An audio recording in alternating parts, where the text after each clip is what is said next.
At 3 in the morning, my CEO wife, Chloe, came home. The first thing she did was demand a divorce, throwing $2 million at me and telling me to get lost. Without a moment's hesitation, I signed the divorce papers and walked out. Later, my CEO ex-wife called, asking if I was done with my tantrum, telling me to hurry back once I was finished. I was in the middle of kissing Maya Reed, trying to muffle her breathless gasps as I answered, my voice raspy. Aren't you with Julian Vance now? I don't take sloppy seconds. Through the rowdy shouts of all in, from the poker game in the background, the other end of the line went silent for a beat before the room erupted in chaos. Chloe, I think you really messed up this time. We told you to just smooth things over with him. Chloe cleared her throat. Find somewhere quiet. We need to discuss this family matter. She emphasized the words family matter, and I knew she was furious. I ignored her and hung up. The next second, she started calling me again and again, a relentless barrage. I calmly switched my phone to airplane mode so she couldn't bother me anymore. No one knew I had been reborn. In my previous life, I died in a hospital bed. It was only on my deathbed that I learned my wife and her first love had been entangled for 50 long years. Her 20 days of business trips each month were spent traveling the world with him. Her entire family knew. I was the only one kept in the dark. The reason she never married her first love was that she couldn't bear to see him tied down by domestic life. She wanted him to shine brilliantly in his field, while I was only fit to be a stay-at-home husband, mired in the mundane. The day I died, everyone said I was petty and that I deserved to die from the anger. After being reborn, I immediately rushed to the airport. JFK was packed with people. I pushed through the crowd, breathless, until I finally spotted the 3 familiar figures at the boarding gate. Chloe stood out in her designer suit, her cool demeanor making her conspicuous. Our 5-year-old daughter, Lily, wore a little white dress, a perfect miniature of her mother. And Julian Vance, in a perfectly tailored suit, stood beside them, looking for all the world like they were a family. My voice echoed through the terminal. Chloe! All 3 of them turned to look at me. Chloe's brow furrowed. Ethan, what are you doing here? My eyes fixed on Julian. Who is he? Where are you all going? Julian quickly stepped forward to explain. Mr. Hayes, you've misunderstood. Chloe and I are just friends, meeting up for a family trip. Her parents are here with us. Chloe frowned, pulling Julian behind her protectively as she glared at me. How did you find out? Did you come all the way here just to cause a scene? My 5-year-old daughter, Lily, shoved me. Daddy, don't ruin our family trip. You don't get it. You belong at home. A chill ran through me. If it's a family trip, why wasn't I invited? I'm your father, and I'm your mother's husband. If I don't belong, does he? People around us started staring. Julian looked mortified, which only made Chloe and Lily's hearts ache for him. They both glared at me. Making a scene like this in public, aren't you embarrassed? This is exactly why we didn't want to bring you. You're not fit to be seen with us. Lily looked at me with pure disgust. Uncle Julian is handsomer, more talented, and just better than you in every single way. It's pathetic to have a father like you. Every word was a knife twisting in my gut. In my past life, I was a tireless servant to the Sterling family. I was up before dawn to lay out Chloe's outfits and stayed up late into the night checking Lily's homework. If Chloe's parents had so much as a headache, I was the one at their bedside with tea and medicine. For 50 years, I ran myself ragged for that family, aging prematurely. But in the end, to all of them, I was nothing more than a male nanny, an expendable convenience. Seeing the scene spiraling, Julian quickly bought another ticket on his phone. Mr. Hayes, please, come with us to Aspen. I'm so sorry, we were wrong to exclude you. His apology only made Chloe and Lily more convinced that I was the one being unreasonable. On the plane, Chloe and Lily doted on Julian the entire flight. Even the flight attendant thought they were a family. I sat in a row behind them, staring out at the clouds, remembering Chloe's words from my last life. I couldn't bear to see him trapped in a kitchen. I wanted him to be free to shine. How utterly laughable. I had sacrificed everything to become a despised stay-at-home husband, while Julian got to live his dream. When we arrived in Aspen, Chloe's parents' faces fell the moment they saw me. What is he doing here? For the entire 3-day trip, I was completely invisible to them. They all fawned over Julian, praising his charm, his generosity, his thoughtfulness.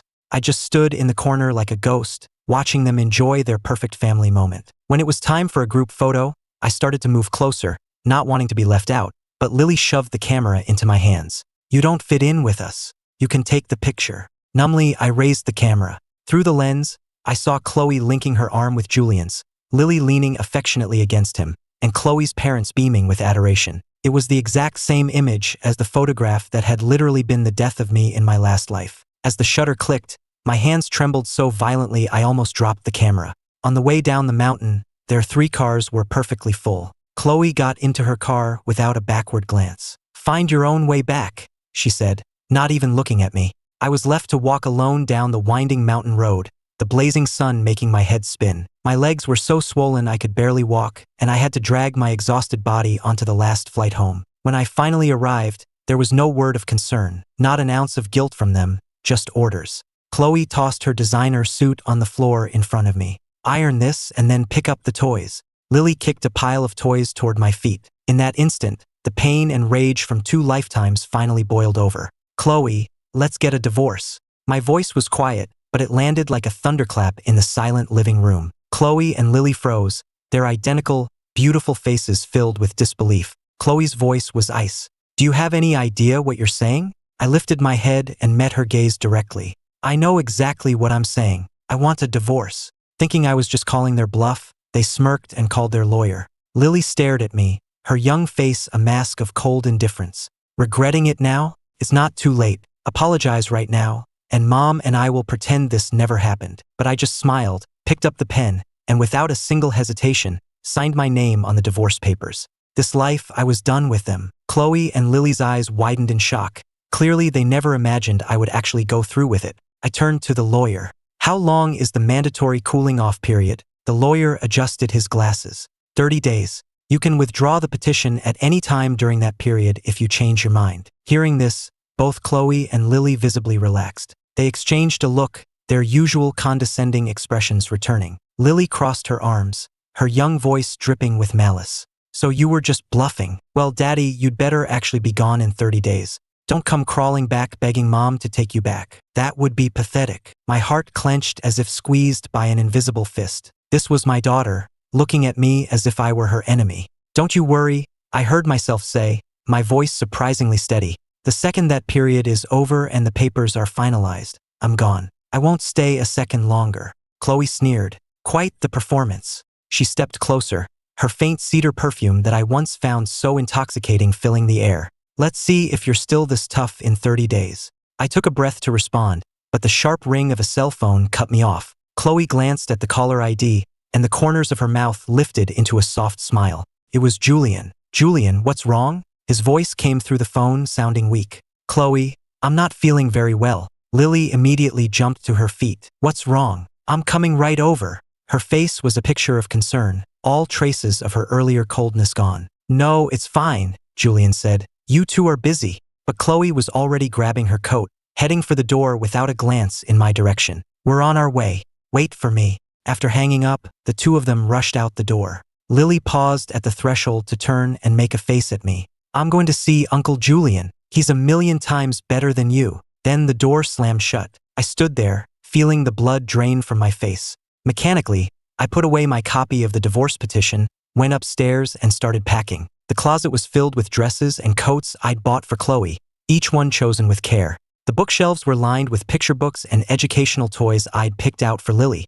In my last life, my entire world revolved around them, and I completely lost myself. This time, I was going to change everything. The next day, I went to the most expensive salon in Manhattan. When the stylist asked what I wanted, I looked at my own haggard reflection and said quietly, "Cut it all off. I'm starting over." 3 hours later, I walked out with a sharp, short haircut, dyed a bold blonde. Next, I went to a department store and tried on all the clothes I'd never dared to wear as a stay-at-home husband. I ended up buying a light blue windbreaker and black cargo pants. Standing in front of the full-length mirror, I barely recognized myself. The man looking back was young and vibrant, with no hint of the domestic drudge I had been. That evening, I walked into a Michelin-starred restaurant. As the host was leading me to a table, I froze. There, at a window seat, sat Chloe, Lily, and Julian, laughing and talking together. The host followed my gaze. "Such a happy-looking family, aren't they? The lady brings her husband and daughter here regularly. The two of them just adore him. It's really sweet to see."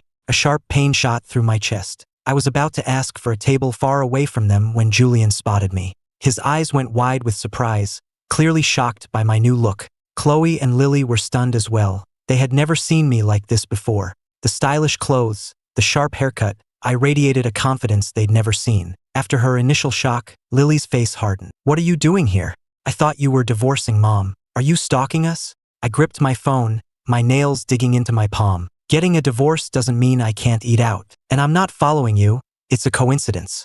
I turned to leave, but Julian grabbed my wrist. Don't go, Ethan. Since you're here, why don't you join us? Although we've already ordered all my favorites, he said, looking apologetically at Chloe. Chloe, why don't you order something Mr. Hayes likes? Chloe frowned, her hand freezing over the menu. She looked up at me, her brow furrowed. What do you like to eat? I almost laughed out loud. I had taught myself to cook from scratch to make them healthy meals. I had scoured cookbooks for new recipes to tempt Lily's picky palate. I brewed special broths every day for Chloe's sensitive stomach. And after 5 years of marriage, they had no idea what I liked to eat. Lily cut in. Uncle Julian, don't worry about him. Your steak is getting cold. I picked up the menu. I'll order for myself. I ordered the foie gras and the beef bourguignon, expensive dishes I loved but had never allowed myself to order. Both mother and daughter stared at me in surprise. Lily couldn't help but ask, Dad, where did you get the money for that? I answered calmly, don't forget, I'm still legally part of the Sterling family.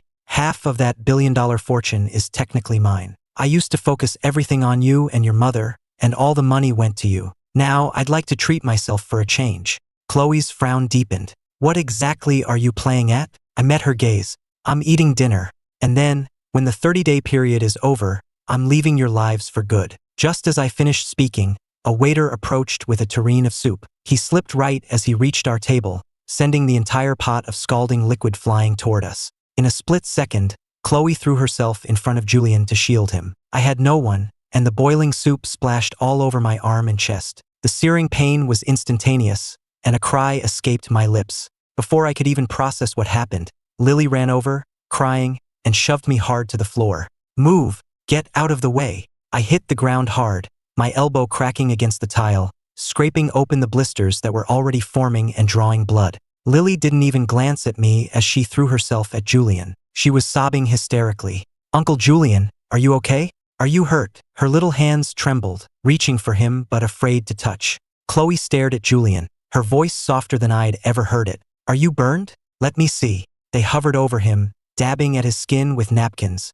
treating him like he was made of glass. Meanwhile, the skin on my arm and chest was already blistering and raw, but neither of them so much as glanced my way. Suddenly, Lily whipped her head around and glared at me with pure hatred. This is all your fault. You're a jinx. If you hadn't stalked us, Uncle Julian wouldn't have had to move over for you, and then he wouldn't have gotten hurt. Chloe shot me a cold look, as if I were a criminal. Are you happy now? As they helped Julian out of the restaurant, Lily turned back to scream at me. I wish you would just disappear forever. The other diners were pointing and whispering. Someone offered me a napkin. That poor man, I heard someone say. I pushed myself up using the table. The blisters on my arm were swollen and shiny, but I couldn't feel the pain anymore. I took a cab to the hospital alone. After examining the burns, the doctor frowned. There's some infection. You'll need to be admitted for a few days for observation. I calmly filled out the paperwork. During my hospital stay, it was as if Chloe and Lily had vanished. Not a single call,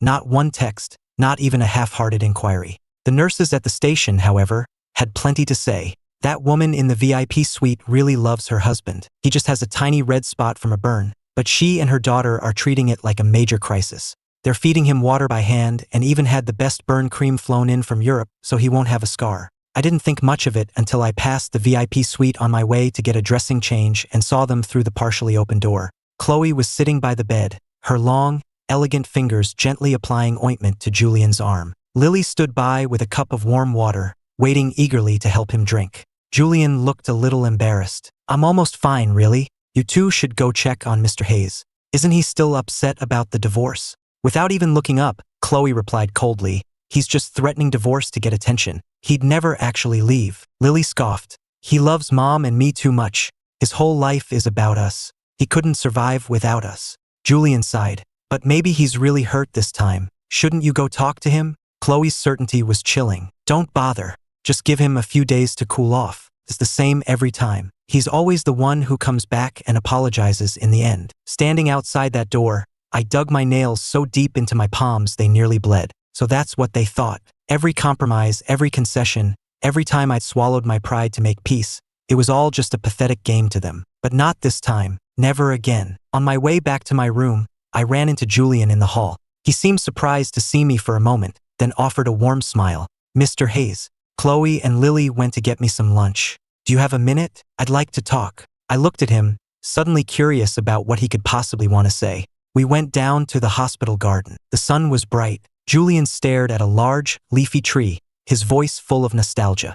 Chloe and I knew each other in college. I remember one time she ran all over New York City just to find a pair of sneakers for me in a size 13. When I had a fever, she stayed by my side for 3 days and nights. Once, I casually mentioned a French restaurant on the Upper West Side I wanted to try but said it was too far, so she bought the restaurant and kept the chef on retainer, just for me. I listened in silence, my heart twisting in my chest. It wasn't that Chloe didn't know how to love someone, she just didn't love me. In my past life, after 50 years together, she still couldn't remember my birthday. Yet Julian gets a tiny burn, and she acts as if the sky is falling. Then I moved abroad, and we lost touch, Julian continued. We've only recently reconnected. He saw the look on my face, and a flicker of triumph crossed his eyes. But don't worry, we're just old friends catching up. You shouldn't get the wrong idea. I got my emotions under control and met his gaze, my voice even. I'm not misunderstanding anything, and since I've already filed for divorce, whether you two eat together, travel together, or get married and start a family, it has nothing to do with me. I turned to go, but he grabbed my arm. Mr. Hayes, you've really got it all wrong. Just let me explain. Before he could finish, he slipped, falling backward and pulling me down with him into the decorative pond. The icy water closed over my head. I can't swim, and I started to panic, struggling wildly as water flooded my nose and lungs, choking me. Through my blurry, water-filled vision, I saw Chloe running toward us. She leaped into the pond without a second thought and pulled Julian out. Lily was right there with a tissue, dabbing at his face, not sparing a single glance for me as I thrashed in the water. Uncle Julian, are you okay? Help me. I choked out, my fingers scrabbling for a hold on the slippery edge. Chloe just shot me a look of pure disgust. You pushed him in on purpose. I was shaking, trying to form the words to deny it, but Lily cut me off. I saw him. He did it. Leave him there. He deserves it. A bystander started to step forward to help, but Lily actually held out her arm to block them. Don't help him. He's my dad. He deserves it. My heart went completely cold. The water closed over my head one last time, and as the world went dark, I felt my consciousness slipping away. When I woke up, I was alone in the hospital room. I slowly sat up, picked up my phone, and booked a one-way flight. When the airline called to confirm, I answered calmly, yes, that's correct. A flight to San Francisco in 7 days. I had barely hung up when the door opened. Chloe and Lily were standing there, staring at me. Where do you think you're going now? I looked at them calmly. The divorce will be final soon. I'm leaving this city to start a new life. Chloe and Lily exchanged a look of disbelief. Lily frowned impatiently. Dad, stop acting. You're just doing all this for attention, aren't you? Chloe's voice was cold. This has gone far enough. I couldn't be bothered to argue. Believe what you want. They clearly didn't. Chloe's tone was imperious. Go and apologize to Julian. I looked up at her. I did nothing wrong. Why should I apologize? Chloe's eyes went cold. You nearly drowned him and you still feel no remorse. I started to laugh, a bitter, broken sound that made my eyes burn. Will you two ever, for once, not take his side? Do my feelings mean absolutely nothing to you? Lily didn't hesitate. Of course. Uncle Julian is worldly and charming and fun. How can a boring stay-at-home dad like you even compare? Her young face was twisted with contempt. No matter what happens, it's always your fault, Chloe added, her voice dripping with disdain. You're paranoid and disrespectful to Julian. You make mistakes and refuse to admit them. You have no class. She shot me a look of disgust. A father like you is a terrible influence. With that, she took Lily's hand and they walked out. Just before the door closed, Lily glared back at me. You'd better go apologize right now. The door slammed shut. I sat on the edge of the bed, a crushing weight on my chest that made it hard to breathe. But this time I didn't feel sad. I looked out the window at the bright sunshine and smiled. If they loved Julian so much, then he could be Chloe's husband and Lily's father. As for me, I was done giving them any part of myself. I spent a few more days in the hospital. My burns started to heal. No one came to visit. I no longer cared. The day I was discharged happened to be my birthday. I stood at the hospital entrance, letting the warm sun wash over my face. I suddenly remembered my past life, how for 50 years I had hoped they would remember my birthday, just once. I'd prepare elaborate dinners, only for them to come home late or not at all. Even when I called and begged them to come home, they'd just pick at their food, never bothering to even say the words, "Happy birthday." Reborn, I no longer had any such expectations. I went to a bakery and bought a small cupcake for myself. I put a single candle in it, and back in the empty house, I closed my eyes and made a wish. This life was going to be for me. The moment I blew out the candle, the front door swung open. Chloe's assistant was standing there, a polite, professional smile on her face. "Mr. Hayes, Ms. Sterling sent me to pick you up." I frowned. "Pick me up? For what?" Her smile never wavered. "It's your birthday, sir. Ms. Sterling and Miss Lily have a surprise for you." I stared at her for a second, then let out a cold laugh. "You've made a mistake." The assistant's tone was firm. "No mistake, sir. It's May 20th, your birthday." Ms. Sterling was very specific. I stared at her, the whole situation feeling utterly absurd. How could Chloe possibly remember my birthday? But the assistant was so insistent, even taking my arm to help me up. "The car is waiting, sir. We shouldn't keep Ms. Sterling waiting." Citing the time, she practically pulled me into the waiting car. The car pulled up to the ballroom of a luxury hotel. The moment I walked through the doors, I stopped dead. The entire hall was exquisitely decorated, with crystal chandeliers casting a glittering light. Projected on one wall was a family portrait, hand-drawn by Lily, of the three of us. A beautiful two-tiered cake with 28 candles sat on a central table. As I entered, guests swarmed around me, all smiles and congratulations. "Happy birthday, Ethan." Chloe and Lily really went all out. "You're a lucky man." I stood there, feeling like I was in a dream. I looked around blankly. "Where are Chloe and Lily?" The assistant smiled. "They'll be here any moment. In the meantime, please, open your gift." She handed me a beautifully wrapped box. The crowd urged me to open it. After a moment's hesitation, I lifted the lid. Inside, a diamond watch rested on a velvet cushion, its main stone catching the light with a blinding fire. A guest gasped, "My God, isn't that the Starfall diamond from the Sotheby's auction last month? I heard it went for 8 figures. Chloe must adore you. No wonder he was willing to give up his career for her. I would too." Amidst the envious murmurs, the assistant fastened the watch on my wrist. "How does it feel, sir?" I stood there, stunned, as the cold diamonds touched my skin. Could this be real? For a moment, I almost believed it. But then the ballroom doors were thrown open, and Chloe's voice, cold as a blade, shattered the illusion. "Who gave you permission to wear that watch?" I turned to see Chloe, Lily, and Julian standing in the doorway, their faces dark. Lily rushed forward and ripped the watch from my wrist, the sharp edge of the clasp digging into my skin and drawing blood. I clutched my bleeding wrist, the sharp pain snapping me back to reality. My voice shook. "What is this? What kind of sick game are you playing?" Lily glared at me with contempt. "I should be asking you that. This is the birthday party Mom and I planned for Uncle Julian. What are you doing here?"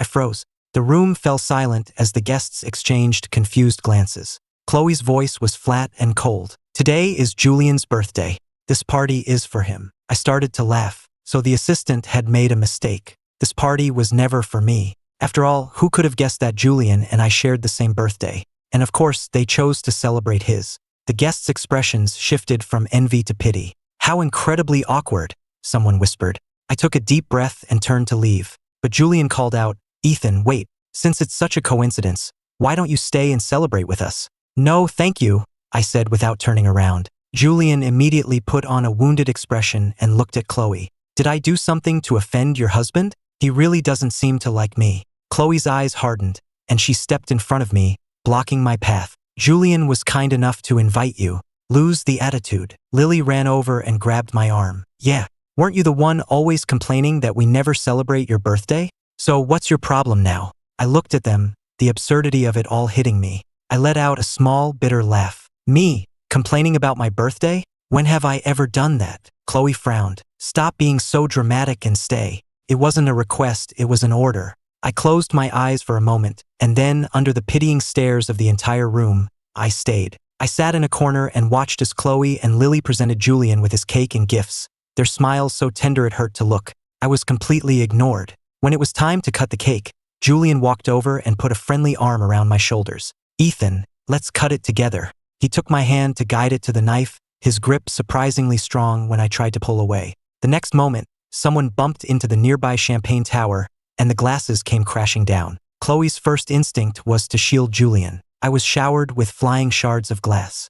I fell to the floor, blood running down from a cut on my forehead, blurring my vision. The last thing I saw before I blacked out was Chloe and Lily frantically checking Julian for injuries, while I lay bleeding on the floor, completely ignored. I woke up in the hospital again, the cut on my forehead throbbing. Chloe and Lily were standing by my bed, their expressions cold. Chloe's voice was low and accusatory. "Did you do that on purpose?" Took me a second to understand. They thought I had intentionally ruined Julian's party. A dry, humorless smile touched my lips, my voice raspy. "I've barely met the man. How would I even know it was his birthday, let alone plan to ruin it?" Chloe clearly didn't believe me. Her assistant stepped forward quickly. "Ms. Sterling, it was my fault.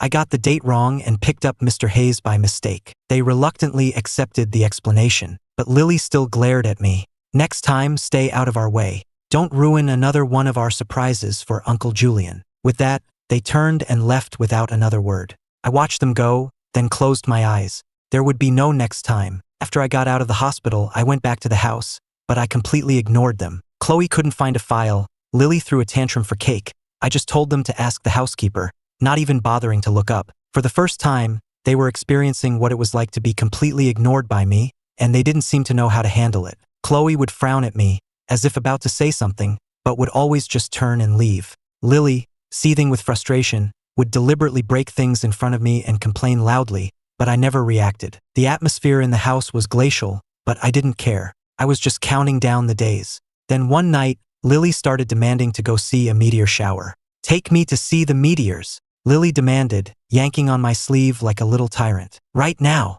I gently pulled my arm free, my eyes never leaving my book. "No," she puffed out her cheeks. "If you don't take me, I'll just ask Uncle Julian to." I turned a page, my voice terrifyingly calm. "Suit yourself." A few hours later, my phone rang. The name Chloe glowed on the screen. Her voice was colder than ice. "Get to the hospital. Now." I glanced at the clock. It was 2:15 a.m. "No. If you don't come," Chloe said, "you'll regret it." Then she hung up. After a moment's silence, I went. I didn't want any complications before the divorce was final. The fluorescent lights of the hospital hallway were painfully bright. When I opened the door to the room, I saw Lily lying in bed, her leg in a cast, her face covered in scrapes. "Bad daddy. This is all your fault." Lily shrieked the moment she saw me, her face contorted with hatred. I froze. Chloe grabbed my wrist, her grip so tight I thought the bones would snap. "What kind of a father are you? Taking her out to the woods in the middle of the night, and the second you see a snake,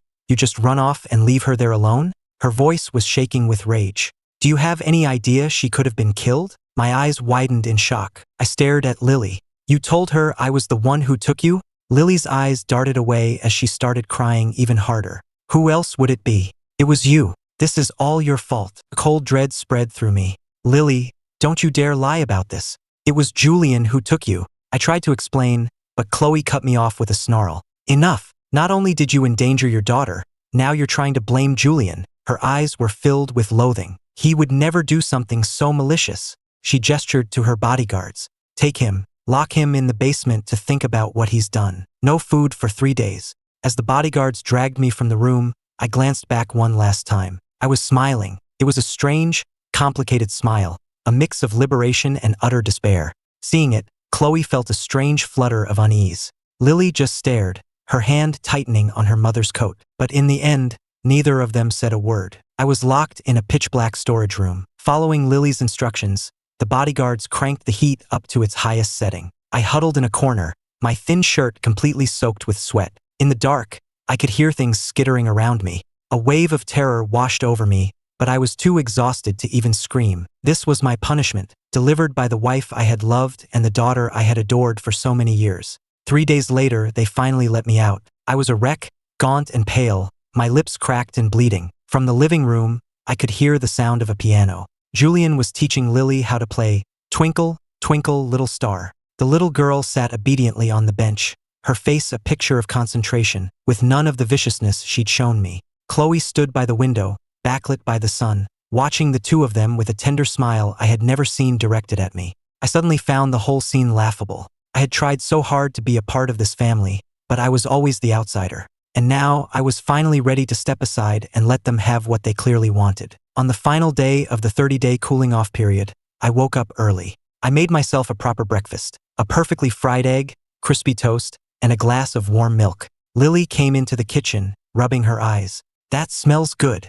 I want some. I slowly set down my fork. There's none left. Lily pouted, ordering me as if it were her birthright. Then make it for me tomorrow. My voice was quiet, but it severed our last connection. There won't be a tomorrow. Lily stared at me, stunned, before throwing herself on the floor in a full-blown tantrum. You can't do that. You're a bad daddy. Chloe rushed in at the sound of the screaming, her brow furrowed. Must you argue with a child? She looked down her nose at me. You're her father. Don't you think you're being cruel? I met her gaze evenly. I'm just stating a fact. How is that cruel? The finality in my eyes seemed to startle Chloe. Before she could say anything else, Lily was pulling her toward the door. Mommy, let's go find Uncle Julian. He can do anything. He's way better than Daddy. As they grabbed the car keys, I finally spoke up. Today's the last day. Aren't you coming with me to finalize the divorce? Lily drowned me out with her whining. Mommy, let's go. Just then, as if on cue, Julian called. Chloe, Lily mentioned she wanted tiramisu, so I just learned how to make some. Do you two want to come over and try it? Chloe's entire expression softened. We'll be right there. Without a single glance in my direction, she took Lily's hand and walked out. As the door closed, I let out a bitter laugh. It looked like I'd be finalizing this on my own. At the county clerk's office, the official handed me the papers. Your wife isn't here? I just smiled. She's busy. Back at the house, I placed her copy of the finalized divorce decree on the coffee table. Then I picked up the suitcase I'd packed weeks ago and, without a backward glance, walked out of the house I had lived in for a decade. On the way to the airport, I watched the city blur past my window and thought of my deathbed in my last life. I was dying, and Chloe and Lily were fussing over Julian, not even sparing me a final glance. This time I was starting over. I wouldn't be anyone's husband or anyone's father. I would just be me. When Chloe returned to the house that evening, it was already dark. The living room was silent. There was no smell of dinner cooking, no Ethan waiting to greet her at the door. She tossed her coat on the sofa and called out, her voice sharp. Ethan. There was no answer. Her frown deepened. She strode into the kitchen, but it was empty and dark. The kitchen was cold. Not even a glass of water had been left out for her. Where is he? She muttered, turning to go upstairs. The bedroom door was slightly ajar. She pushed it open. She expected to find me sitting on the bed, quietly folding laundry, but the room was empty. The bed was perfectly made. She walked over to the half-open closet and saw that my side was mostly empty, with only a few old pairs of sweatpants left hanging there.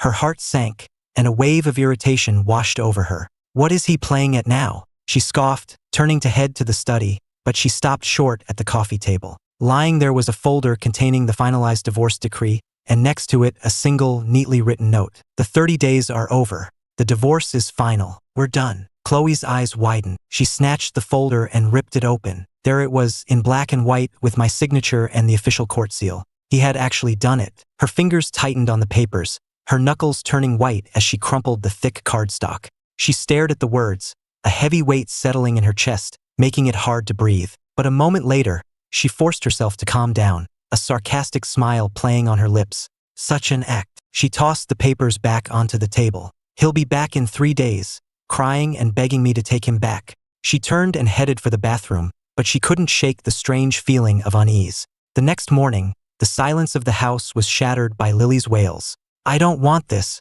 I want Daddy's eggs. The little girl kicked over a dining chair. On the plate in front of her was a burnt egg, courtesy of Julian, its blackened edges smelling acrid. Julian stood by helplessly. It's Uncle's first time, sweetie. I'll do better next time, I promise. Lily grabbed the plate and hurled it to the floor. This is disgusting. I want Daddy. Where is he? The screaming was giving Chloe a headache. She set down her coffee cup. Lily, that's enough. Lily flinched at her mother's tone, but her own frustration made her even more hysterical. Mommy, did Daddy leave us? Why isn't he coming back? Chloe's fingers tightened on her mug, and coffee sloshed over the rim, staining her cuff. She stared at the stain, a sudden realization dawning on her. In the past, I would have been there instantly with a napkin, probably with a fresh shirt already laid out for her. But now there was no one. She frowned, irritated, and said to Julian, just have the housekeeper make something. Julian spoke softly.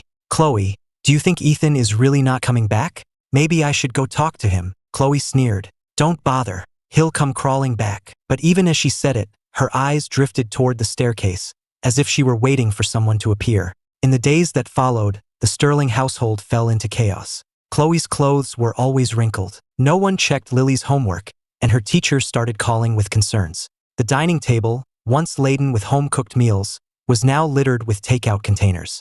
Julian tried to take over my duties, but he couldn't even figure out how to use the washing machine. He shrank one of Chloe's couture blouses and dyed Lily's school uniform pink. He just looked at Chloe with a helpless expression. "I'm really trying, Chloe." Chloe looked at him, suddenly feeling an overwhelming wave of irritation. When I was here, the house ran like clockwork. Every one of her dresses was perfectly pressed. Lily's homework always had my notes in the margins, and I even remembered to buy gifts for her parents' birthdays. But now everything was a mess. A few days later, Chloe finally snapped. She swept a pile of files off her desk and roared at her assistant. Find him, and bring him back." The assistant stammered, "Ms. Sterling, you mean Mr. Hayes?" Chloe's eyes were dark and stormy.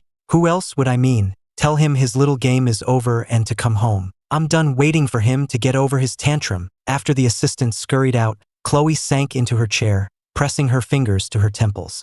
For the first time, she considered the possibility that I might not be coming back, and it was all her own fault. After leaving New York, I rented an apartment for myself in San Francisco. It wasn't large, but it was enough. I decided this life would be for me, and I would finally pursue my college passion for fashion design. The divorce settlement was more than enough to get me started. I immediately enrolled in the city's most prestigious continuing education program for design. In the studio, the only sound was the scratching of my pencil on paper. I was completely absorbed in sketching the drape of a skirt, not even noticing the charcoal smudges on my shirt. I stood up to get some paints and accidentally bumped into someone, spilling their coffee all over my sketch. "Oh, I'm so sorry," a soft voice said beside me. I looked up into a pair of warm, apologetic eyes. The woman was wearing a simple gray sweater, her expression kind, the now empty coffee cup still in her hand. The dark liquid was dripping off the edge of the table, spreading across my nearly finished design. I reached for it instinctively, but my fingers just met damp paper. She immediately grabbed some napkins and started blotting the stain, her brow furrowed with concern. "I am so sorry. I wasn't looking where I was going. Is this for an assignment?" I looked at the ruined sketch, my heart sinking, but I just shook my head. "It's fine. I can redraw it." She looked genuinely remorseful. "Let me pay for the materials, at least." As she carefully blotted the paper, her eyes fell on a part of the sketch the coffee hadn't reached. "Wait a second," she said softly. She gently peeled back the damp section. "This construction is really unique. Is this your own design?" I was taken aback. I hadn't expected anyone to notice the more subtle details. The design was unconventional, but most of my classmates had called it too conservative. I looked at her again, impressed. "You can see that?" She smiled and pulled a business card from her bag. "I didn't introduce myself. I'm Maya Reed, the guest lecturer for today's class. As an apology, if you'd like, I can put you in touch with some good fabric suppliers, or help in any other way I can." As I took the card, I noticed a small smudge of paint on her hand. I couldn't believe my luck. I had admired her work for years. "Thank you. I'd appreciate that." Maya smiled at me. "Please call me anytime." Then she left the studio. I never expected to see her again so soon. The very next day, during our first class critique, my collection of updated menswear was projected onto the main screen. The head critic frowned. "The color palette is too muted. We're looking for a stronger visual impact." I gripped my pen, about to defend my choice, when a clear, familiar voice came from the back of the room. "On the contrary, I find the use of color to be quite powerful." It was Maya. She pointed out several specific details in my design, explaining her reasoning clearly and concisely. The rest of the panel murmured in agreement. The head critic cleared his throat awkwardly and ended up giving me the highest score in the class. After class, Maya stopped me in the hall. "Your work is truly special, Ethan. I'm very impressed." As she spoke, I could smell the faint, pleasant scent of turpentine and oil paints. I thanked her for her kind words. The next thing I knew, I had my tablet out, and we stood there by the window, talking about design for over an hour, until the setting sun cast long shadows across the floor. As we were about to part ways, Maya mentioned casually, "Oh, by the way, there's a special exhibit at SMOMA next week. I happen to have an extra ticket if you're interested." I felt the tips of my ears grow warm. A moment later, my phone buzzed with an iMessage from her. It was a link to the exhibit with a note. "Your designs remind me of the masters. They're quiet, but so full of life. I know you're going to do great things."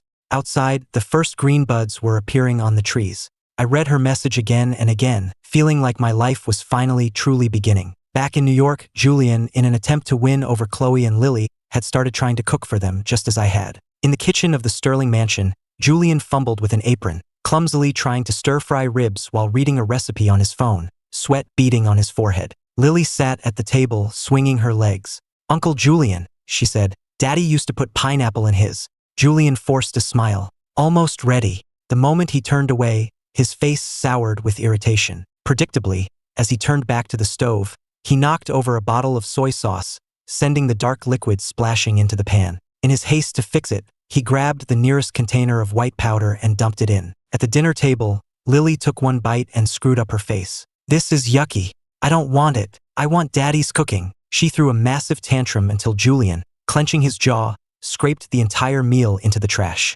But later that night, Lily came down with a fever and started vomiting from food poisoning. The driver and housekeeper rushed her to the hospital. She lay curled up in the hospital bed, her forehead burning, her small hands clutching the blanket. The doctor removed his stethoscope, his tone severe. "It's acute gastroenteritis from food poisoning. You have to be extremely careful with what a child this young eats." Julian stood by, pale and forced a weak smile. "I'm so sorry, doctor. It was my fault. I wasn't paying attention." Lily whimpered in her sleep, tears rolling down her cheeks. "Daddy, I want Daddy. Daddy's sweet and sour ribs never made my tummy hurt." Julian's smile froze on his face, his nails digging into his palms. Just then, Chloe rushed in, straight from a late meeting, looking tired and stressed. She glanced from her sick daughter to Julian, her voice low. "What happened?" Julian's voice was barely a whisper. "I was just trying to make her favorite sweet and sour ribs. I think I might have used the wrong ingredient." Chloe didn't respond. She walked to the bed and placed a hand on Lily's forehead.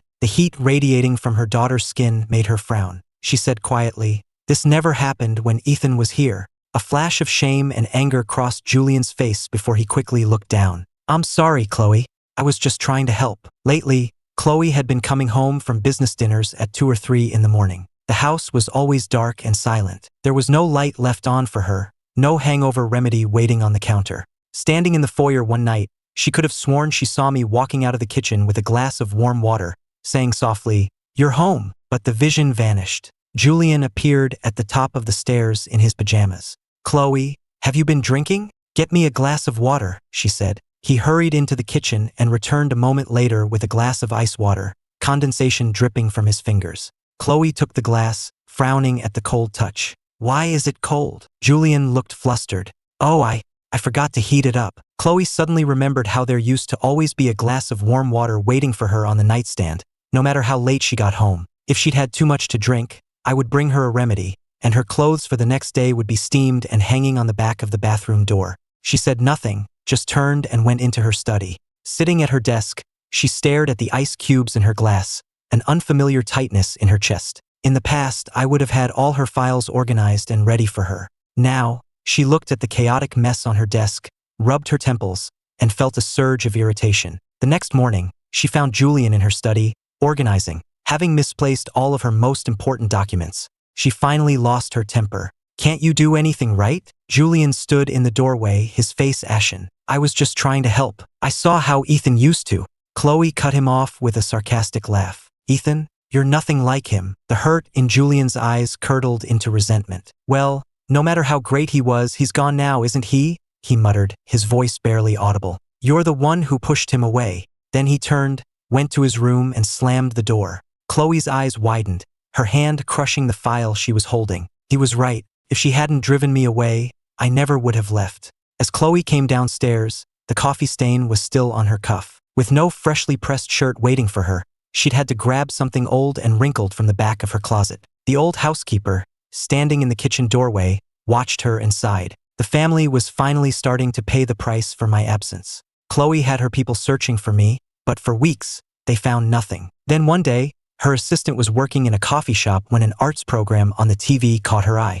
As the camera panned over the studio audience, a familiar face flashed across the screen. The assistant shot to her feet, knocking over her coffee. She quickly snapped a picture of the screen with her phone. There I was, in a simple white shirt, intently taking notes. And sitting next to me was the celebrated designer, Maya Reed. Chloe stared at the photo on her assistant's phone, her expression unreadable. "He's in San Francisco, working in design?" The assistant hesitated. "Yes, and it appears he's become quite close with Ms. Reed." Chloe's fingers tightened on the phone. Why would he leave all this behind to struggle as a designer in another city? She couldn't understand it. After a long moment, she gave an order. Buy the newest professional design kit on the market and that set of handmade Italian brushes. Send them to him. If I wouldn't come home, she would try to win me back, remind me of what she could offer. That afternoon, a large, expensively wrapped package was delivered to my apartment. I saw it when I got home from class and frowned. I had no idea what it could be. I opened the card, saw the familiar name and return address, and immediately closed it. I handed the box back to the delivery man. Return to sender. But sir, he protested, this is from Ms. Sterling herself. I cut him off, my voice calm. We're divorced. Please tell her not to contact me again. That night, Chloe stood staring out her office window, her voice like ice. He refused the delivery? Her assistant kept her head down. Yes, Ms. Sterling, he said. He said you're divorced and that you shouldn't contact him. Chloe hurled the pen she was holding against the wall. It burst, spattering black ink across the white paint like an ugly wound. The door opened softly, and Julian entered with a cup of tea. Chloe, don't be upset. Here, have some tea. Chloe didn't take it. This doesn't concern you, she said coldly. Julian's smile faltered, but he persisted. He set down the cup and sighed dramatically. Ethan is really something else. Getting so close to another woman right after the divorce. He must have had this planned all along, don't you think? He looked at her expectantly, waiting for her to agree as she always did. But this time, Chloe was silent. She was remembering me, up at dawn to iron her blouses. She remembered the exhaustion in my eyes as I waited up for her to come home. She remembered the patient way I smiled through Lily's worst tantrums. Her voice was hoarse when she finally spoke. That's enough. Ethan isn't like that. Julian stared at her, his eyes wide with disbelief, his nails digging into his palms. Late that night, Julian sat alone in his room, his face a mask of jealousy in the mirror. Why? He clutched his phone. After all his efforts, he still couldn't compete with me. He scrolled through his photos to one he'd had taken of me and Maya, laughing together in a coffee shop. A vicious idea began to form in his mind. The next morning at breakfast, he accidentally dropped his phone right in front of Chloe. He made a show of scrambling to pick it up, making sure the screen stayed on, displaying the photo of me and Maya. Chloe's gaze froze.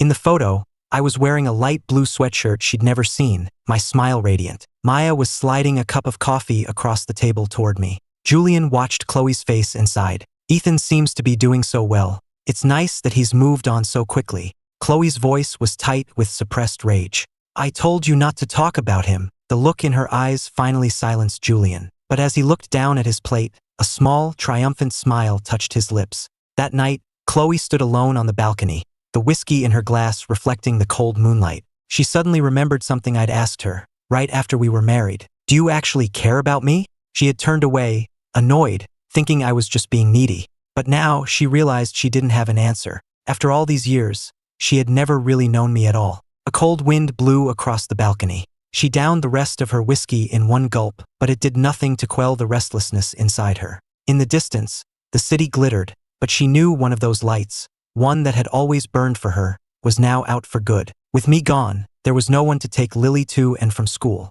Chloe was always too busy with work, and Julian spent his days playing video games, so the duty fell to the driver. But lately, Lily had been refusing to go to school at all. One afternoon, Lily was standing outside her preschool, her eyes red, her expression a mixture of hurt and defiance. A group of kids were pointing and laughing at her. Lily doesn't have a daddy, one of them taunted. My mommy says her daddy left her. Lily launched herself at the boy, and the two of them started wrestling on the ground. You're a liar. The commotion brought a teacher running who pulled them apart. For the first time ever, Chloe got a call from her daughter's school. She was in the middle of a board meeting when the call came. When she arrived and heard what had happened, she was furious. She had her security team find out where the other boys' parents worked and had them both fired. But that didn't solve the real problem. I wasn't coming back. In the car on the way home, Lily was curled up in the back seat, her coat soaked with tears. Chloe watched her in the rearview mirror, her knuckles white on the steering wheel. Lily looked up, her voice choked with sobs.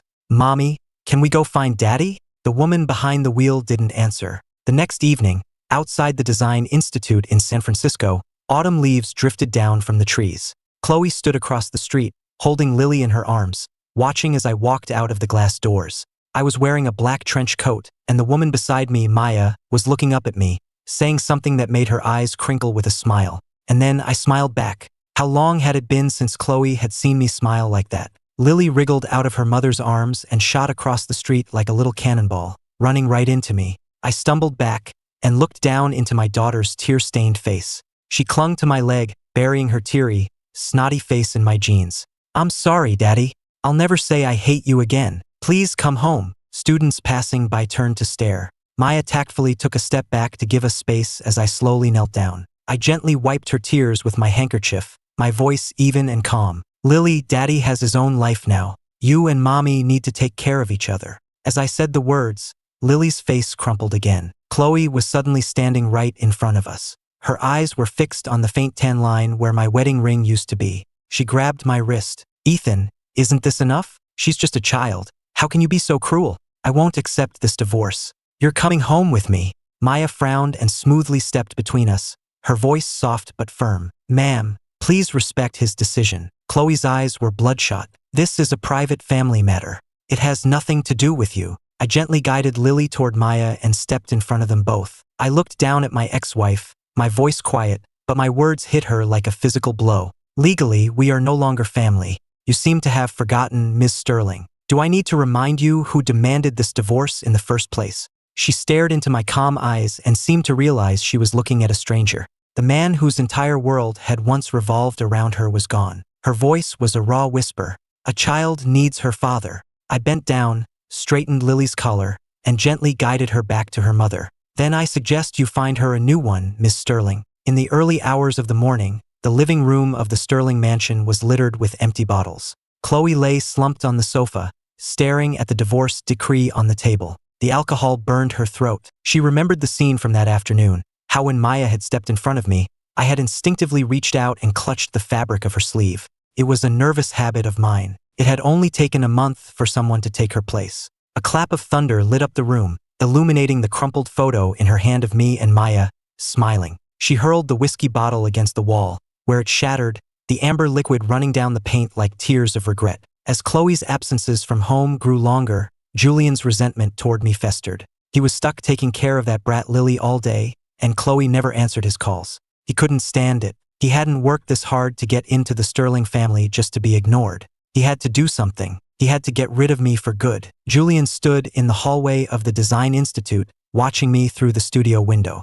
I was carefully packing up my entry for a major competition, a suit that blended traditional embroidery with a modern silhouette. The delicate stitching seemed to glow under the lights. In 2 days, it would be on its way to the judges in Milan. Julian's nails dug into his palms. "Why?" He stared at my focused profile, a venomous look in his eyes. I was just a pathetic, discarded husband. I didn't deserve any of this. During the lunch break, when the studio was empty, he slipped inside. He accidentally bumped a work table, sending a jar of black paint spilling all over the suit. "What do you think you're doing?" a cool voice said from behind him. Julian spun around to see Maya standing there, her eyes like daggers. Startled, he dropped the jar, splashing the rest of the paint. "Oh, I'm so sorry. Let me get that," he stammered, grabbing a paper towel and deliberately rubbing the paint into the fabric, snagging and pulling the delicate embroidery. Seeing the cold look in Maya's eyes, he added nervously, "It was an accident." Maya grabbed his wrist, her voice dripping with contempt. She nodded toward the security camera in the corner. "I'm sure the security footage will confirm that." Julian's face went white. In the dean's office, Julian sat, pale as a ghost, forced to watch the security footage on a loop. It clearly showed him sneaking into the studio, deliberately spilling the paint, and then maliciously tearing at the embroidery with his fingernails. He started screaming hysterically. "It's fake. You doctored the footage. Ethan, you set me up." The other students in the room began to whisper. I looked calmly at the man who had caused me so much pain. "I never thought you'd sink this low, Julian. I'm out of your life just like you wanted. Why can't you just let it go?" Feeling the scornful eyes of everyone in the room on him, Julian's face drained of all color. He jumped up and ran out of the room. Word of the incident quickly reached Chloe. Late that night, she sat in her office, watching footage from the security cameras she'd had installed in the house years ago to keep an eye on me. Now they were revealing a different, much crueler truth. She watched as Julian accidentally spilled soup, scalding my arm. She saw him let slip a detail about Lily's allergies that had resulted in me being blamed by her entire family. Chloe's hand began to tremble. All this time, his deception had run so deep. But what shocked her even more was what she discovered in some old financial records. The Sterling Group's cash flow crisis 3 years ago, the one that had almost bankrupted them, had been averted when I secretly sold off the inheritance my parents had left me to cover the shortfall. And where had she been at the time? Abroad, by Julian's side, after he'd had a minor heart scare. Her fist slammed down on the desk, sending a pen clattering to the floor. Back at the mansion, Julian heard the front door open and rushed to greet her. "Chloe, you're finally home." Chloe's voice was glacial. "From now on, you will stay in the guest room. You are not to leave it." Julian froze. "What are you talking about?" Chloe threw a flash drive and a stack of papers onto the coffee table. "Do I need to play the security footage for you? Or perhaps we could discuss everything else you've been up to for the past few years." One glance at the papers on the table and all the color drained from Julian's face. "Chloe, you're still thinking about him, aren't you? You haven't even looked at me since he left." He started screaming, but Chloe remained perfectly still. She looked at the man she had once thought so kind and gentle, and saw a complete stranger. She turned toward the stairs. "Security, confine him to the guest wing. He is not to leave without my permission." Julian's screams followed her up the stairs, but she tuned them out. In a desperate attempt to win me back, Chloe threw herself into her work, but she was unfocused and kept hitting roadblocks. Her long hours at the office gave Julian an opportunity. Already furious about being confined to his room, with Chloe gone, he dropped all pretense of kindness. Whenever Lily cried or did something to annoy him, Julian would grab her arm, his nails digging into her soft skin. "What are you crying for?" he'd hiss, his face twisted with malice. "You think your precious daddy is coming back to save you? He abandoned you." Lily would bite her lip to keep from crying out, tears silently streaming down her face. Julian would sneer and grab her ear, giving it a sharp twist, just hard enough to make her shake with pain but not hard enough to leave a visible bruise. "Go get my slippers," he'd command. He'd watch with satisfaction as she scurried away. When she returned, he'd accidentally knock over a glass of water. "You clumsy little fool, clean that up." As Lily knelt on the floor, wiping up the spill with her sleeve, he would step on her hand, slowly grinding the heel of his shoe into her knuckles. His voice would be deceptively soft. "If you ever tell your mother about this, I will lock you in the basement." The room would then fill with her terrified screams. Hearing the housekeeper approaching, he would instantly change his expression to one of concern. "Oh, Lily, did you fall? Let Uncle help you up." The next day at preschool, Lily huddled in a corner, clutching a crayon. On the paper, she had drawn a picture of the two of us, holding hands in a field of flowers.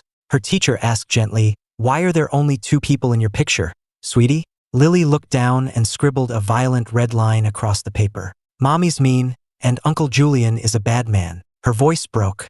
"I miss my daddy." The teacher sighed and gathered the little girl into her arms. That evening, as I was walking up to my apartment building, the sound of quiet sobbing made me stop. "Daddy!" A small figure scrambled out from behind a bush. It was Lily. Her school uniform was filthy, and her knees were scraped and bleeding. She threw herself at me, hugging my legs and sobbing. "Daddy, I'm sorry. I'm so sorry." Her teacher was standing behind her, looking apologetic. "I'm so sorry, Mr. Hayes." She wouldn't stop crying, saying she had to see you, so I brought her here. I knelt down, and as she flinched away, I gently took her arm. Pushing up her sleeve, I saw a series of ugly, finger-shaped bruises on her pale skin. My voice went flat. "What is this?" Lily shook her head, sobbing. "Uncle Julian said if I told Mommy he hurt me, he'd lock me in the darkroom." My expression hardened. The absolute nerve. My hatred for both of them deepened. Maya silently handed me a wet wipe, her own expression unreadable. Later, at a diner, Lily devoured a plate of strawberry pancakes, a treat I used to make for her every weekend. "Slow down," I said, gently wiping a smudge of whipped cream from her chin. She looked up at me with so much hope in her eyes, and I had to shake my head. "Lily, Mommy and I are separated now. Things can't go back to the way they were. But I will always love you, and you can always come to me if you need anything." Lily's spoon fell from her hand and clattered onto her plate. She looked from me to Maya, who had been watching us with quiet kindness, and I could see the understanding dawn in her eyes. She had already been let down time and time again. With tears welling in her eyes, she silently finished her pancakes. With Maya's guidance, my designs started to get noticed. My hard work and unique perspective began to make a name for me in the fashion world. One afternoon, Maya knocked on the edge of my drafting table. "Your collection was just nominated for the CFDA award." I looked up at her, beaming. "Really?" I stared at the official invitation, a feeling of hard-won freedom washing over me. All the while, Maya watched me, a warm, happy smile on her face. On the night of the awards ceremony, the stage was bathed in spotlights. I stood next to my collection, wearing a simple but elegant black and gold suit that highlighted my frame. I spoke with a confidence I never knew I had, explaining the inspiration and philosophy behind my designs. The applause was deafening. The judges were whispering among themselves, their faces full of admiration. Maya, who was a guest judge, stood up, her gaze warm and focused on me. What strikes me most about this collection is how much it reflects the designer himself. Confident, fluid, and brilliant. Our eyes met, and I couldn't help but smile. For the past few weeks, she had stayed up late with me in the studio every single night, helping me refine my designs. It was her who had told me, "You're so much stronger than you know," giving me the courage to finally put my own name, Ethan Hayes, on my work. Standing on that stage, looking at her, her unwavering belief in me made my eyes burn. In the very back row of the auditorium, Chloe sat, clutching her own invitation. The moment she'd heard I was nominated, she'd had her assistant secure her a ticket, but seeing me now, she felt a way she had never expected. The brilliant man on the stage seemed a world away from the man in the apron she remembered, the one who used to make her soup. The man in her memory was a simple domestic servant who lived only for her. But the man on the stage was a star. Without the grime of the kitchen, I was too bright to look at. Watching the easy intimacy between me and Maya on stage, Chloe was overcome with a suffocating regret. She fled the auditorium. She got in her car but had nowhere to go. In the rearview mirror, the powerful, untouchable woman's eyes were bloodshot and lost. That night, Chloe was waiting for me outside my studio. Her eyes were glued to where my hand was touching Maya's. Her voice was a raw rasp. "We need to talk." I held up my left hand, the bare ring finger stark and pale. "We have nothing to talk about. Please get out of my way." As she watched us walk away, Chloe stumbled backward, knocking over a planter by the door. It shattered on the ground. As my back receded into the distance, she whispered hoarsely, "What will it take to make you come back to me?" The next morning at 7 o'clock sharp, my doorbell rang. A delivery man handed me an insulated container.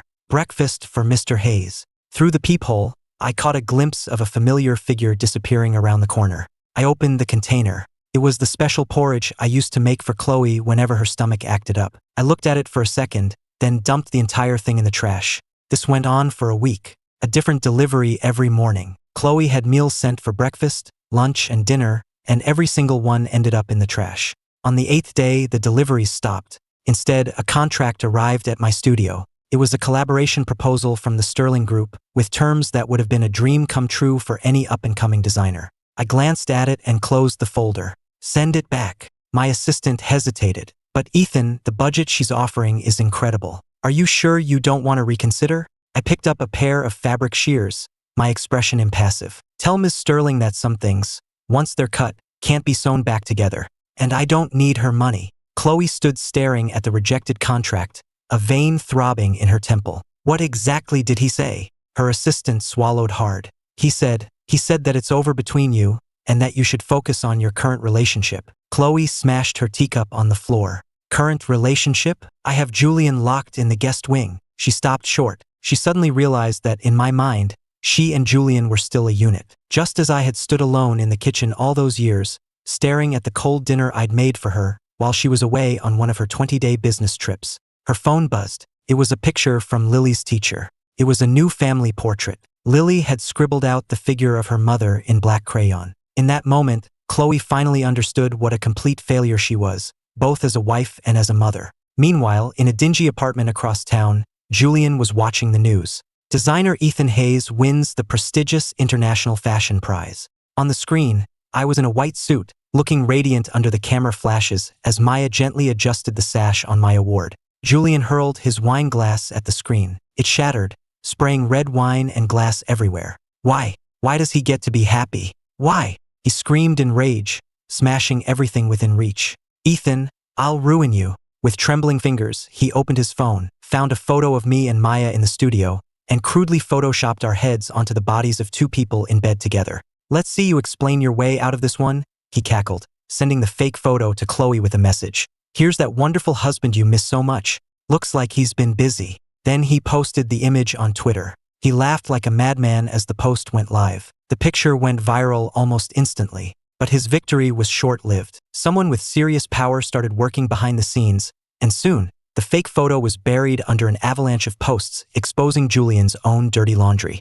Hiding in his hotel room, Julian scrolled through his phone with a shaking hand. The internet was flooded with stories about him. Forensic proof that the photo was fake, audio recordings of him threatening Lily, and the security footage of him sabotaging my design. Each post was backed up with solid evidence. The comments were brutal. This guy is pure evil. And he pretended to be such a nice guy, abusing a little kid and framing his rival. What a monster. Chloe Sterling must have been blind to fall for him. I bet she regrets it now. Too little, too late. Meanwhile, Ethan Hayes is thriving. Good for him. This guy deserves everything he's getting. Julian screamed and hurled his phone against the wall. How did this happen? How? He had thought the fake photo would enrage Chloe and make her give up on me for good. He never imagined Maya would have a top-tier legal team on retainer. Within 24 hours, they had a forensic analysis proving the photo was a fake and had issued a press release announcing their intent to sue for defamation. Even worse, Chloe's own assistant, fed up with Julian's behavior, had given her the photos of Lily's bruises and the audio recordings. And now, the woman who had once doted on him stood before him, her eyes blazing with a cold, terrifying rage. The heavy iron door to the basement creaked open, releasing a damp, musty smell. Bodyguards shoved Julian inside. He fell hard, his knees cracking against the concrete floor. He looked up at Chloe, who stood silhouetted in the doorway. "Chloe," he stammered. "Let me explain." Chloe laughed, a cold, sharp sound. "Explain." She brought the heel of her shoe down on his hand, slowly applying pressure. "Explain how you abused my daughter? Or how you repeatedly tried to ruin Ethan?" She threw the photos of Lily's bruises in his face. The marks stood out, stark and ugly, against the child's pale skin. Chloe's eyes were red with fury as she lunged forward and wrapped her hands around his throat. "Talk! What was your endgame?" Julian started to scream, but her grip tightened, cutting off the sound. "Do you have any idea how I treated you?"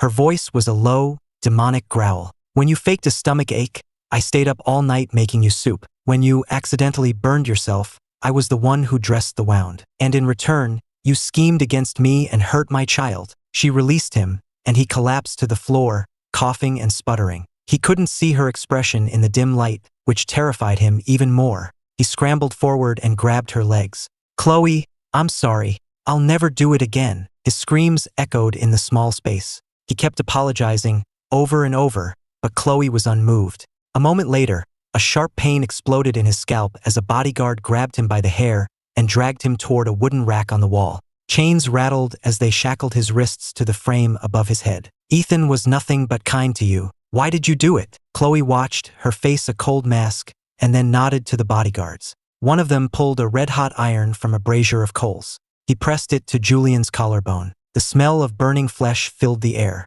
Julian thrashed against his bonds, the chains cutting into his wrists. Again and again, the bodyguard branded him. He screamed until he was hoarse, his skin blistering and charring. But still, he wouldn't confess. "It's not true. Ethan framed me." Chloe took a pitcher of salt water from another guard and slowly poured it over his fresh burns. "Is that so?" Still not ready to confess. She threw the rest of the water in his face. The cameras recorded everything. Julian's pupils dilated in agony, his shrieks echoing off the concrete walls. "You wanted him to suffer. Now it's your turn." Chloe nodded to a guard, who picked up a large syringe from a tray. Julian stared at the cloudy liquid inside it and tried to pull away. "No, please." The needle slid into his vein, and the guard slowly injected the saline solution. Julian began to choke, spitting up saliva and flecks of blood. He hung from the chains, his face a mess of tears and blood, but Chloe wasn't finished. She idly toyed with a small, sharp knife, her eyes cold. Terrified, he sagged against his bonds, his voice a hoarse croak. "I'm sorry. I'm so sorry, please." Chloe smiled, a cold, cruel expression, and lightly drew the tip of the blade across his cheek, leaving a thin line of blood. "You like to pretend you're sick, don't you, Julian?" She looked down at his pathetic form. "Well, this is your sickbed now. Get well soon." With that, she turned and left. At the door, she paused and looked back at her men. "Keep him here. As long as you don't kill him, you have my permission to do whatever you want." The heavy iron door slammed shut, and the darkness swallowed Julian's screams. "Chloe, you'll pay for this." Back upstairs, Chloe stood by the window holding a file. It was the report she'd commissioned, a detailed account of everything I had done for her and her family over the past 5 years. Selling my inheritance to save her company. Staying up all night with her sick parents. having a hangover remedy and stomach medicine waiting for her every time she came home drunk. And in return, she had given me nothing but coldness, neglect, and betrayal. While she was off with Julian, I had been holding everything together. The thought was like a knife in her gut. As she started up the stairs, she saw Lily standing in her doorway. Lily stood there timidly, clutching the teddy bear I had sewn for her years ago. "Mommy?" she asked, her eyes red from crying. "I miss Daddy. When are you going to bring him home?" Chloe knelt and pulled her daughter into a tight hug, her own throat tight. Mommy misses him too, but she knew some things could never be fixed. Maya's lawyers had successfully scrubbed the internet of Julian's lies, and with him out of the picture, things began to quiet down. One evening, she surprised me with 2 concert tickets, saying I needed to relax. It was an outdoor concert on a warm summer night, the stage lights mingling with the stars. My favorite band was playing, the lead singer's raw, soulful voice resonating deep inside me. I hummed along, tapping my fingers to the beat, feeling a lightness I hadn't felt in years. Maya stood beside me, watching me. As the encore began and fireworks lit up the sky, she took my hand. Her voice was soft, but her words were clear. "Ethan, I don't want to just be your friend." I turned to look at her. Her eyes, usually so full of light and laughter, were serious now. "Give me a chance, Ethan," she said. "Let me try." A flood of memories washed over me. The loneliness of my deathbed in my last life. The heartbreak at the airport. All the days and nights of being taken for granted. My first instinct was to pull my hand away, but then I saw her knuckles, white with tension. A cool breeze stirred my hair. I looked into her hopeful eyes and realized it was time to try something new. I nodded slowly. "Okay, let's try." Her eyes lit up, brighter than all the fireworks in the sky. She wrapped her arms around me in a gentle hug and whispered, "I'm going to show you what it feels like to be truly loved." 3 months later, I stood in front of my very own design studio. I ran my hand over the new brass plaque on the door, feeling like I was in a dream. In my last life, I had been trapped in the Sterling mansion for 50 years. In this one, I was finally standing on my own 2 feet. Maya threw her arms around me. "I've already made the contacts in Milan for our first show, but the creative direction is all you. Whatever you want to do." I looked into her eyes. "Aren't you worried I'll screw it up?" She laughed and kissed my fingertips. "What's to worry about? If it all falls apart, I'll just sell my paintings and support you." Sunlight streamed through the windows, and I realized, with a jolt of surprise, that I was truly, genuinely happy. At that same moment, in the CEO's office of the Sterling Group, there was a loud crash. Chloe's knuckles were white as she gripped a photograph that had just been delivered. "What did you just say?" The photo showed me and Maya, holding hands and smiling at each other at my studio's opening party. Her assistant repeated, his voice trembling, "Mr. Hayes' studio opened today. Ms. Reed has apparently connected him with all of her overseas contacts." A water glass hit the window and shattered. Chloe's chest was heaving, that familiar, suffocating feeling closing in on her again. This time, she had no one to blame but herself. She was the one who had pushed me away, pushed me right into the arms of another woman. Lily appeared in the doorway, clutching a picture book, her eyes wide at the sight of the broken glass. "Mommy?" Chloe suppressed her rage and reached for her daughter, but Lily flinched away. The little girl tilted her head. "Mommy, why are you so sad?" "Auntie Maya says Daddy has a beautiful smile, and she makes him smile every day." Lily started counting on her fingers. "Auntie Maya is so nice to Daddy. She peels his shrimp for him, and she remembers he doesn't like cilantro, and she knows all the words to his favorite songs." She paused. "Mommy, what's wrong?" Chloe touched her cheek and realized it was wet with tears. She quickly turned away. Each little detail was like a tiny cut, slowly bleeding her out. After a decade of marriage, she had never known I was allergic to shellfish, or that I hated cilantro, or even what my favorite song was. Late that night, Chloe sat by Lily's bed, listening to her daughter chatter excitedly about her time with me. "Last week, Auntie Maya took us on a picnic, and Daddy made the best cookies."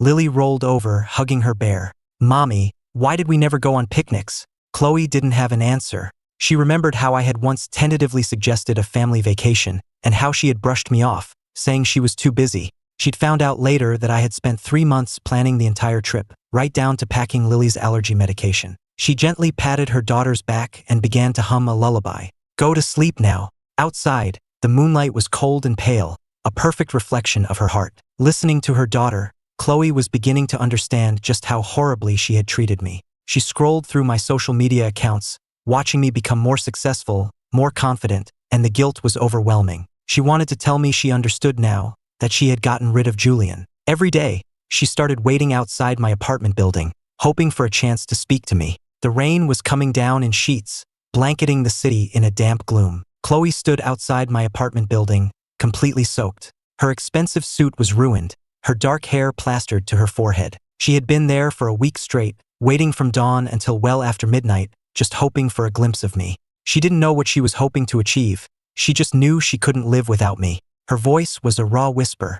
Ethan. When she saw me walk out of the building, she rushed forward. I'm sorry, Ethan. Please, come back. I opened my umbrella and walked right past her, not even turning my head. Rain dripped from the edge of my umbrella, splashing on the pavement. I didn't even look at her. We're done, Miss Sterling, I said calmly. She reached for me, but her hand closed on empty air.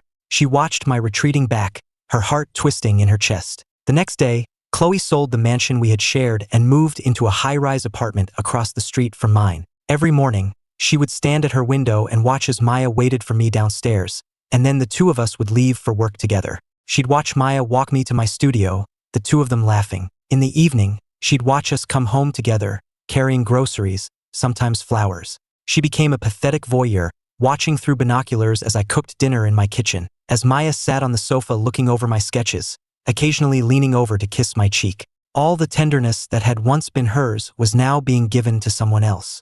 At night, Chloe would sit alone in her empty apartment, looking through old photo albums. In every picture, I was there in the background, smiling patiently, but her eyes were always on someone else. She realized she couldn't remember what I liked to eat, or my favorite color, or even the date of my birthday. She traced the outline of my smiling face in a photograph, as if trying to commit it to memory. I'm so sorry, Ethan, she whispered, a single tear rolling down her cheek as she drifted off to sleep, still clutching the photo. Desperate, Chloe stood outside my building all night in the rain. When I came home from work, I walked right past her.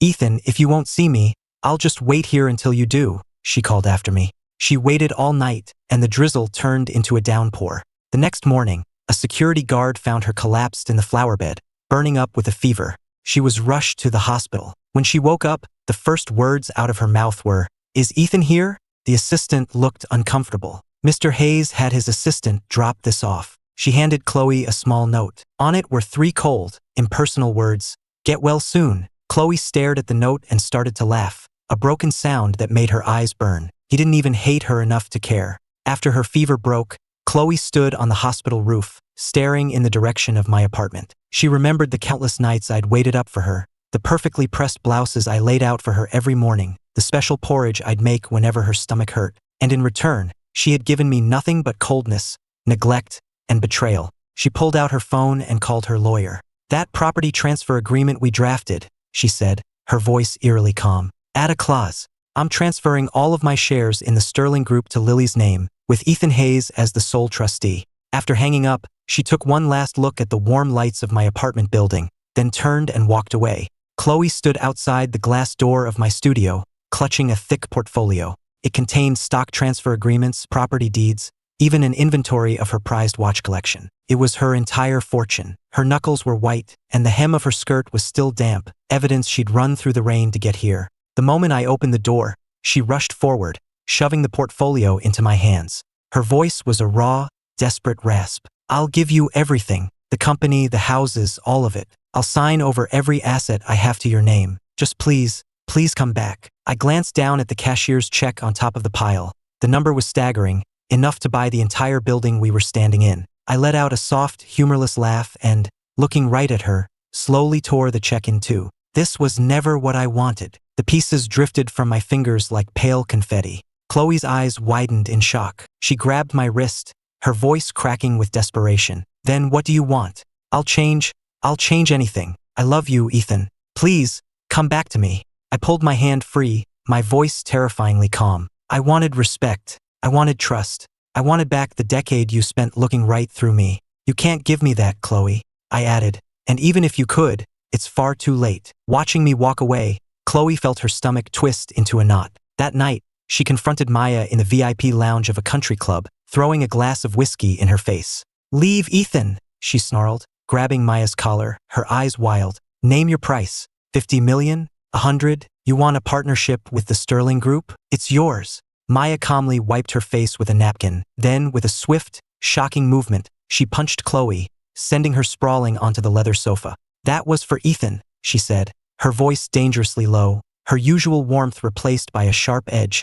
"After everything you put him through, what makes you think you have the right to ask for anything from him?" Chloe wiped a trickle of blood from her lip and sneered. "You think you've won? The history we have, the years we spent married, you can't compete with that. He's just confused right now." Maya cut her off, her eyes like steel. "Real love isn't about possession. It's about respect, and that's something you will never understand." Chloe was stunned into silence. She realized that this calm, composed woman became a fierce protector when it came to me. After that, Chloe found herself drawn to my studio every day. She would stand in the shadows of the hallway, a voyeur watching my new life through the glass walls.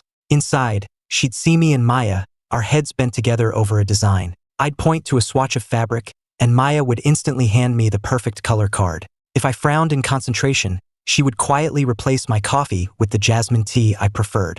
As I took the cup, my hair would brush her chin, and we'd share a small, intimate smile that stung Chloe's eyes. She would remember all the lunches I'd packed for her that she'd thrown away, the research I'd compiled that she'd used as a coaster, the design ideas I'd tentatively offered that she'd dismissed with a curt, "What would a stay-at-home dad know about business?"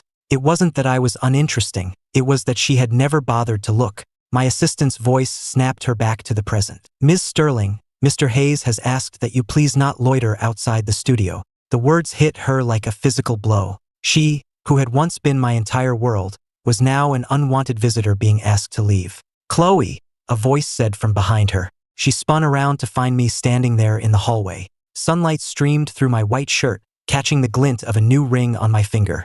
My voice was as calm as if I were discussing the weather. "It's over. Let it go." The words were a final, fatal shot to her heart. She slowly sank to the floor, sobbing like a child for the first time in years. "I'm sorry, Ethan. I'm so sorry." I watched her for a moment in silence, then turned and walked back to my studio. Just as I opened the door, I heard her cry out, her voice raw with anguish. "But I really do love you now." My hand paused on the doorknob for a fraction of a second, but I didn't turn around. Our timing was off by a lifetime. A week later, Maya began preparing her proposal. She secretly contacted my favorite planetarium and arranged to borrow their star projector. On the day she planned to propose, she sent all our employees home early and transformed the sample room, where I spent most of my time, into a miniature cosmos.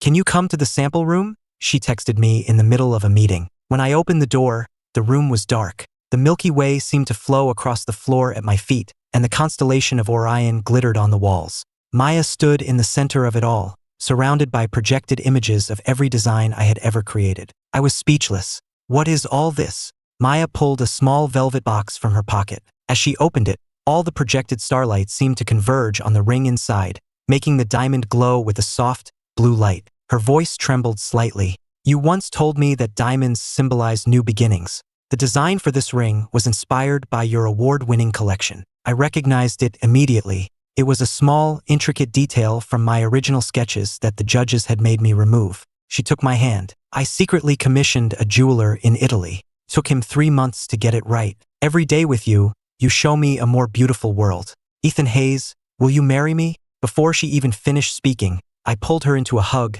nodding frantically, terrified this was all a dream. She carefully slid the ring onto my finger, then pulled a matching one from her pocket. "Now you do mine." On our wedding day, the small chapel was filled with my favorite flowers. Maya had hired a string quartet to play the piece of music I had once written about in an old journal, the music I had always dreamed of for my wedding. Lily, in a custom-made dress, was my best man. Her palms were sweaty as she clutched my hand. "Daddy," she whispered, "I practiced for a whole month. I promise I won't step on Auntie Maya's dress." When the music started, I walked down the aisle with my daughter on my arm. My suit, designed by Maya, had a subtle pattern of stars embroidered on the cuffs, a nod to the night she proposed. When we reached the altar, Lily pulled a small, folded piece of paper from her pocket and read from it seriously. "On behalf of my mom, I give my daddy to Auntie Maya." She paused, then added, "And Mommy says, this time you have to make him happy." Maya knelt down so she was at eye level with Lily. "I promise,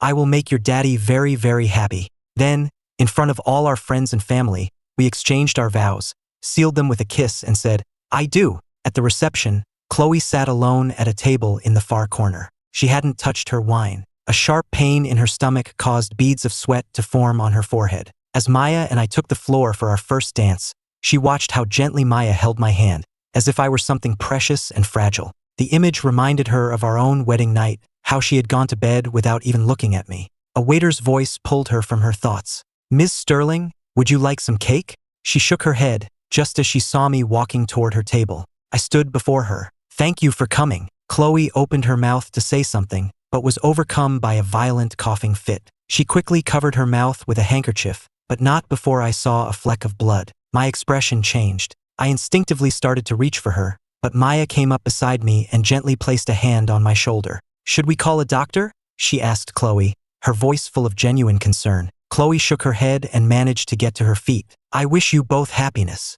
As she turned to leave, she heard me say, very quietly, "Take care of yourself." Those 3 words, more than anything else, severed her last, lingering hope. In the parking lot, she collapsed against her steering wheel and finally allowed herself to sob. In her rearview mirror, the warm light from the church's stained glass windows glowed, a place she could never re-enter. 3 years later, my design studio had become one of the top couture houses in the country. Maya and I ran it together. Our life was happy and full. Morning sunlight streamed into our apartment. I stood in our walk-in closet, my fingers brushing across the rows of suits, all perfectly organized by color. Maya designed all my clothes now, each piece tagged with the appropriate occasion. Maya came up behind me and wrapped her arms around my waist. "Meeting with the French buyers today," she murmured, holding up 2 perfectly coordinated outfits for me to choose from. This was the kind of care I had once given to someone else. Now, finally, someone was giving it to me. In front of the Sterling Group headquarters, bankruptcy notices fluttered in the wind. The company, once a titan of industry, had collapsed due to mismanagement. Watching the fall of the empire she had built, Chloe had nothing to say. She crouched on the curb across the street, an unlit cigarette in her hand. Her expensive dress was frayed at the hem. The pain from the final stages of her stomach cancer forced her into a permanent hunch. Her doctor had told her lungs couldn't handle the smoke. Her phone lit up with a final notification from her bank. "All accounts have been frozen." She looked up. Across the street, on the side of a luxury department store, was a massive billboard. It was an ad for my latest collection, featuring me in one of my own designs. Once, that brilliant, successful man had been her husband, the man who pressed her dresses and made her soup. Now, I was a world away and I never gave her a second thought. It was what she deserved, and even though she was filled with regret, she had no choice but to accept it. Meanwhile, across town in a cheap, run-down apartment, Julian stared at his reflection, a manic grin on his face. Taped to the mirror were magazine clippings of me, accepting awards, smiling for the cameras. He smashed the mirror with his fist. That bastard! The online scandal had destroyed his reputation. He was a pariah in his field. Just then, his doorbell rang. His landlord was standing there with 2 police officers. "Mr. Vance? We need you to come with us to answer some questions regarding allegations of defamation and harassment." He tried to slam the door, but an officer blocked it. He backed away, panicking. "Stay away from me." On the TV in the background, a news anchor was reporting. Famed designer Ethan Hayes today announced the formation of a new foundation to provide scholarships for underprivileged design students. Julian started to laugh, a wild, unhinged sound that slowly turned into a sob. He finally understood. Karma had finally caught up with him. The setting sun turned the ocean in the Maldives to fire. Maya leaned her head on my shoulder. "What are you thinking about?" She gently ran her fingers through my hair, her wedding band catching the last rays of the sun. I stared out at the horizon, and for a moment, I saw my past self, dying alone in that hospital bed. I remembered the family photo at the airport, the way my hand had shaken as I signed the divorce papers. This life I had finally learned to live for myself. I turned and pulled my wife into a hug. "Nothing," I said. Maya kissed my cheek. "You deserve every good thing in this world, Ethan Hayes." When we returned home, there was an anonymous package waiting at my studio. Inside was a rare, out-of-print collection of design books and a beautifully bound scrapbook. The first page was a photo of me at 20. The following pages were filled with clippings of every public appearance I'd made over the years. Award ceremonies, interviews, even candid paparazzi shots. Each clipping was meticulously dated, and some had small, handwritten notes in the margins. "This haircut really suits him. He looks tired here." The last few pages of the album were empty, except for a single sticky note on the final page. "The rest of these pages are for you and her to fill. I'm sorry I failed you." There was no signature, but we both knew who had sent it. Maya took my hand. "Do you want to call her?" I shook my head and placed the scrapbook on the highest shelf of my bookcase. Some stories are best left finished. Maya looked at me, her eyes filled with a deep and endless love.